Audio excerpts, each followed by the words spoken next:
Welcome to week 41 of the Mama Said Fit Pregnancy Week by Week update. I am obviously not so pregnant, but I have been 41 weeks previously. I've never been 41. So I feel like I could still talk about this subject. It may not be this personal experience right now, but I've had 2 pregnancies where I've made it to 41 and 3. So in this video, we will be sharing what is going on with baby, why are they still in there. We're going to be talking about what you could expect with yourself, what you might be expecting with your provider, and then also I'm going to share what it was like being over 41 weeks in my previous births. If seeing my baby is triggering for you, I apologize. But she decided to come early for me for once, which was very exciting. So let's get into it.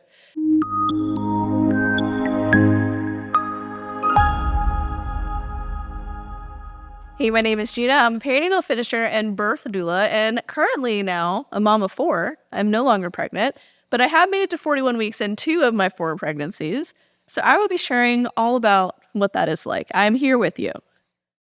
I'm Roxanne. I'm a labor and delivery nurse and student midwife, and I have not made it to 41 weeks personally, but I'm here to tell you what is happening in your body at 41 weeks. So what is going on with baby? They surely must be done cooking. So 41 weeks is what we would call late term. And there's a lot of controversy over the different terminologies for the different weeks of term, but this is what we would say is late term. So still term, just on the later side, which is fine. Some babies are not on time, just like I am never on time to life as well. Yeah. But baby is the size of an easy bake oven. I couldn't find a vegetable reference, so just like maybe a larger pumpkin. Even the water bottle that I had, which is like, put these stickers on for each week of pregnancy where I stops at 40 weeks. I'm like, well, what about 41? me? What about me at 41 weeks? Yeah. Although I guess you stopped at 39. I never put the 40 in previous pregnancies, if I had that water bottle, it would be useless for me. I couldn't even use it my last week. Yeah. So I couldn't find a fruit for 41 weeks, but easy bake oven. Probably like not like the huge like jumbo ones, like hopefully. I mean, it feels like that at that point. But just like a normal easy bake oven is the size of your baby approximately. Again, some babies are smaller than others, some are larger than others, but I think it's you are an easy bake oven for your baby at this point. What is happening with baby though? So hair and skin and fingernails are still growing. So it's just making their hair longer, hopefully, and like their nails will probably come out pretty long. So having like nail clippers or like the nail filing things to be able to cut their nails so they don't scratch their face as well as scratch you, because they do not have control over their little fingers and toes at this point. I think I had like little scratch marks all over my chest within the first few days from their long nails, sharp razor nails. I had areas of my body that I didn't know could be pinched, like my chest. Like I didn't know that skin was pinchable. Or like this one drives me mad. Like how did you even get there? But their nails are very sharp. So having stuff on hand can be beneficial, especially if they go past 41 weeks.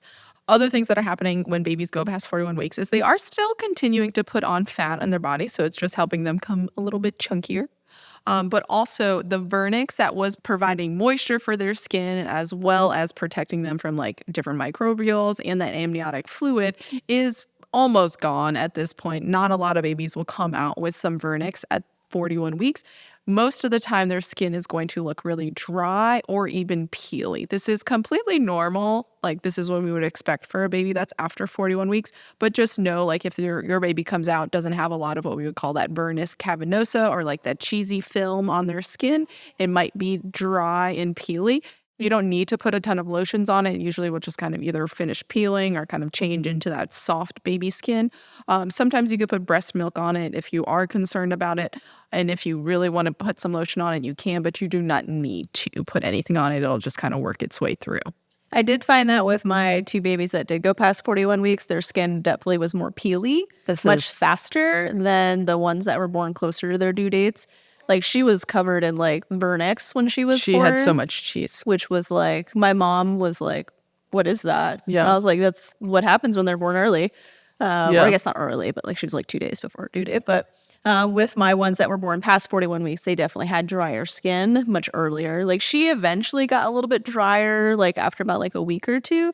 But the 41 weekers were like dry right away, it felt like. And even my 40-week babies had like, it was especially around their ankles and their wrists were like a little bit Like in drier. creases. Yeah, in the creases. And it's completely normal. And again, if it starts like looking like it's bleeding or anything, then definitely put stuff on it. But most of the time, it just kind of goes through the process of skin regeneration. Things that are happening with you during 41 weeks. You're still uncomfortable. But I think like the discomforts of pregnancy at this point, most people have gotten used to it by 41 weeks. It's probably a little bit more uncomfortable as the baby is larger to move around, but it's really mentally spiraling. Many people after 41 weeks will just like mentally spiral because they're like, this baby is never going to come out of me. But statistically, most babies, I can't remember the exact statistic, but it's between like 95 and 97% of babies will be born by 41 and 3. Or at least go into labor by 41 and 3. And a lot of people find that like pretty reassuring that like a lot of us will go past 41 weeks just naturally. It's not as common nowadays because most people are offered inductions and take the inductions earlier, that not many people will go to that 41 weeks because they're just not able to go past 41 weeks. But it's completely normal and within a statistical percentage that you can wait until 41 and 3, 41 and 4 to see if labor will start. So lots of stress after 41. People after 40 weeks report a lot of stress and a lot of fatigue and just like trying to find little mental tricks to continue throughout the day without spiraling. And then this is when, and at 41 weeks is when, if you haven't already had the discussion, that an induction comes up, like discussing whether or not you're going to be induced, when you're going to be induced, natural induction methods, if they haven't already been started, like people are starting them at the wazoo, trying to induce labor, as well as your provider might start mentioning different tests that they recommend when you go past 41 weeks to kind of just check on baby to make sure baby's doing okay. The two different types of tests one is a non-stress test. And this non-stress test watches baby for 20 to 40 minutes. So based off of their heart rate for that 20 to 40 minutes can tell us whether or not baby is doing well in that moment and if they're well oxygenated and okay to continue in pregnancy. Things that we're looking for is we want the beat to beat within baby's heart rate to have moderate variability, which means that there is like a difference between their heart rates greater than 5 beats per minute between this different seconds. Just like we have different variabilities in our heart rates, if you count your heart rate 1 minute and then do it again the next minute, it'll be different. We want that in babies, and this is a sign of an intact nervous system and that a nervous system that has not been damaged. We also want an increase in their heart rate above 15 beats of that baseline of the variability. So this is a sign that baby, again, is well oxygenated and they're doing well. We do not want to see decreases in their heart rates that coincide with contractions or ones that are like very sharp decreases that return back to the baseline. Those would be signs that something's going on with baby that we would want to investigate further. After the non-stress test, they usually will also offer something called a BPP or a biophysical profile. This is where we look at baby on the ultrasound for different features of baby doing well. So we're looking for different reflexes, the tones of their muscles.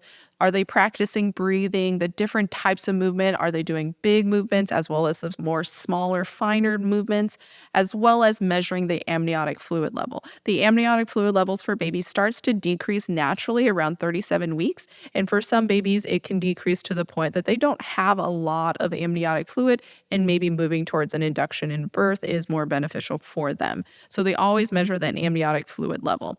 If the amniotic fluid level is low or they don't reach any of those like milestones that they're hoping for with the movements and reflexes, this is when they would have that discussion of maybe moving towards an induction can be more beneficial, or we can repeat this test tomorrow based off what they find. If everything looks great, this is a great indicator that they can continue to wait for like at least 24, 48 hours, if not longer, that baby will be fine to continue in that pregnancy. And this is often reassuring for parents if baby does well on all of those tests, that they can continue to carry this pregnancy until baby and them are ready. For me and my pregnancies where I made it past 41 weeks, I did the NSTs and the biophysical profiles as well, especially with my last pregnancy where it was a home birth to make sure that baby was doing really well. And I was supposed to repeat them every like 2 to 3 days until baby was born. So I got one at 41 weeks. She looked great. And then the next one was supposed to be around like 41 and 3, but she was born. So did not need to do that. For both of my pregnancies where I made it past 41 weeks, I went into labor at 41 and 2, and then the babies were born on 41 and 3, which was exciting. Finally. Reassuring. But the biophysical profiles and NSTs were really reassuring for us that like it was good to continue to wait for labor to begin as opposed to shifting to an induction. Because if the results had said something different, then it would have changed our plan of action based on how baby was doing. But for us, it was like really reassuring that she was doing fine in there and that we can just kind of continue doing what we were doing. And if your provider ever mentions an induction, you can always ask for these tests as an option to make sure and check in on baby, make sure everything is good so that you also feel confident, as well as your provider feels confident in delaying or prolonging that induction date. After 41 weeks, though, it's all mental tricks to make it another day where you are not in labor. So, Gina, what were some things that you utilized at the end of your pregnancy aside from just tears? Lots of just emotions were happening towards the end of pregnancy. I definitely found doing more like meditations and like mindfulness practices were like super helpful. So I was using like the Gentle Birth app because it has like hypnobirthing and meditations in there, specifically about like the end of pregnancy, and that I found that was like really helpful for me. I also was like having conversations with my midwife and like developing a plan of action of like, okay, if I make it to this state or I make it to this appointment, these are the things that we're going to do to try to encourage labor. These are the tests that we're going to be doing. And so having a plan was like reassuring as well to, okay, this is what we're going to do if I make it to this state or this state or this state. And it was shared decision making. So it was a conversation that we were having together based on her professional expertise and then also my personal desires for my birth.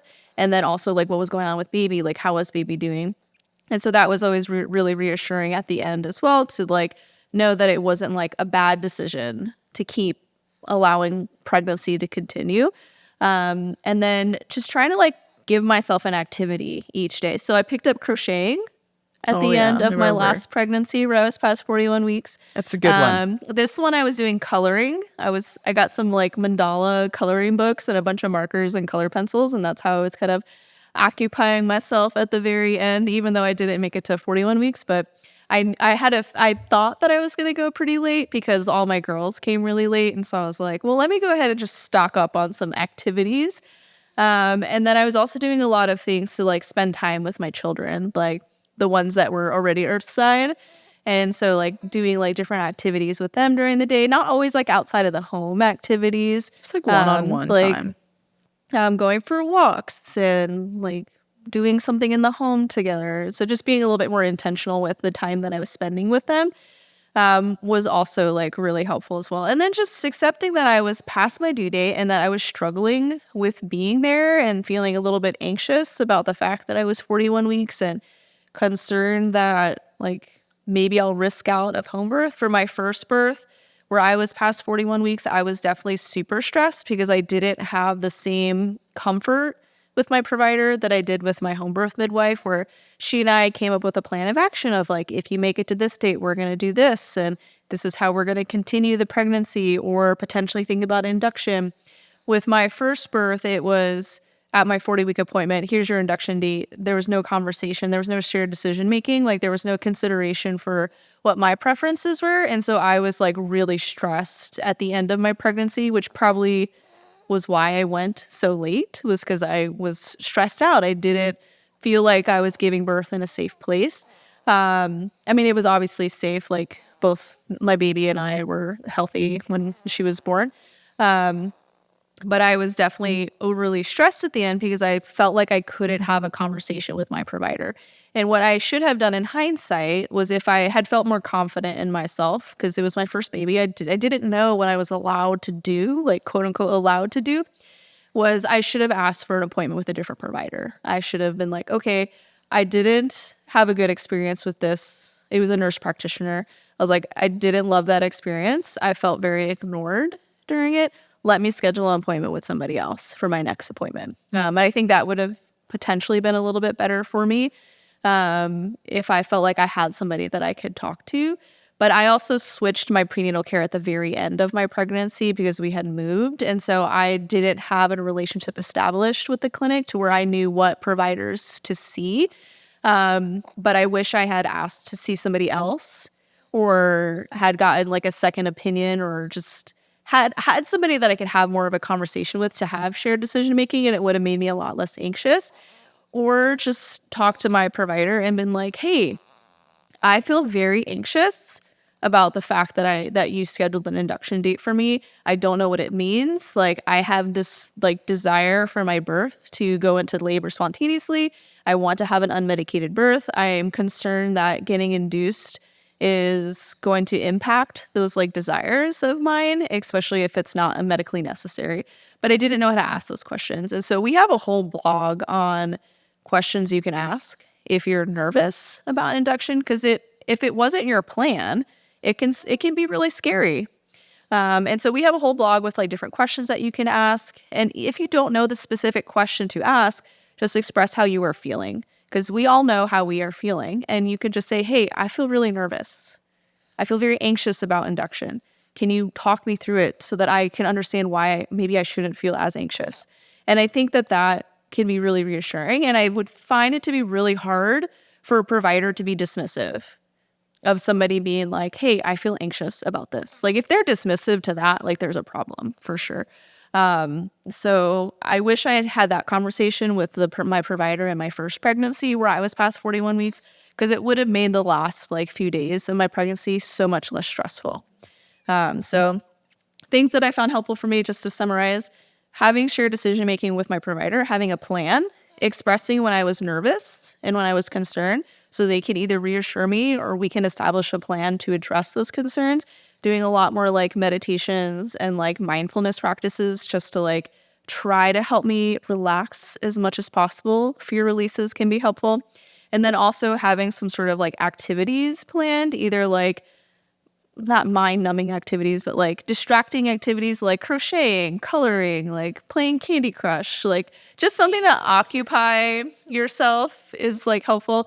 And then having activities to do each day, like either with your children, with your spouse, like just with yourself, to just give yourself something to look forward to each day, and then be like, oh, I can't do it today because I'm in labor. Yeah. But it's definitely really hard to go past your due date, because you're like, surely I will have had a baby by this point. And then you're still pregnant. And then you have all of these different decisions that start being made. And it can be really scary, like getting towards the end, and anxiety producing. And I don't have like the perfect answer to make it not stress free, because it is going to be stressful. But having a provider that you trust to have the conversations is like really helpful. Having something to do is also like super helpful. And then just know you will not be pregnant forever. I promise you will not be pregnant forever. Like, you'll either go into labor spontaneously, or you'll have shared decision making with your provider to decide when an induction is your best option. And you don't have to rush through an induction process either. You can take your time with it. So you will not be pregnant forever. I know it feels like it though. And we keep talking about shared decision making, and we discussed it a little bit in the last video at week 40. But just to recap, shared decision making is when you and your provider sit down and have a conversation where they go over the evidence of all of your options. So what does the evidence say about all of these options, like limitations, benefits, pros, cons, however you want to say it, as well as go over what you're wanting. So your preferences and values for your birth experiences, because that is just as important as the evidence. And then you guys discuss together. So they give what they would recommend, obviously, because as medical providers, we do need to give like the best evidence and what we would recommend. But that doesn't mean that that's what you have to do, because your values and preference can play a part in everything that we do during pregnancy and birth to kind of come up with a plan that we both feel very comfortable and confident in. So you're at the very, very end of your pregnancy. If you just need some movements to do, definitely check out our YouTube channel where we have just free workouts, birth prep workouts. We have our birth prep circuit, which is a free circuit that you can do as well. We'll link it down below for you so you can just grab it to just give yourself something to do. And then as you're preparing for the postpartum, we have our postpartum education course and newborn care course that you can grab just to give yourself something to do as you wait for postpartum and baby to come. We also have our free early postpartum recovery course, which you can do from when you give birth until about 4 to 6 weeks postpartum. You don't have to do it right away after birth, but it's just a gentle guide to movement in the first month postpartum with some breathing exercises, mobility, and gentle core exercises. And then we have our postpartum return to fitness programs. And so these are going to be more structured exercise programs to help you find your strength again in motherhood so that you can play with your kid and run and jump and do all the things after you give birth, because we're not bouncing back. We're moving forward, but we can be stronger and run faster than we ever did before. And we do that with our fitness program. So check out all of our offerings on our website at mamasayfit.com and use code YouTube10 to get 10% off anything that we offer online for this pregnancy, your postpartum, future pregnancies, professional courses. And thank you so much for choosing us to support you throughout your pregnancy. You will not be pregnant forever. You will not. Probably by the end of this video, you'll be in labor. Hopefully. So thanks so much for joining us for our pregnancy week-by-week updates, and stay tuned for our postpartum general week-by-week updates, because it can widely vary how you feel, but we're going to give you a general guide of what to expect with each week postpartum.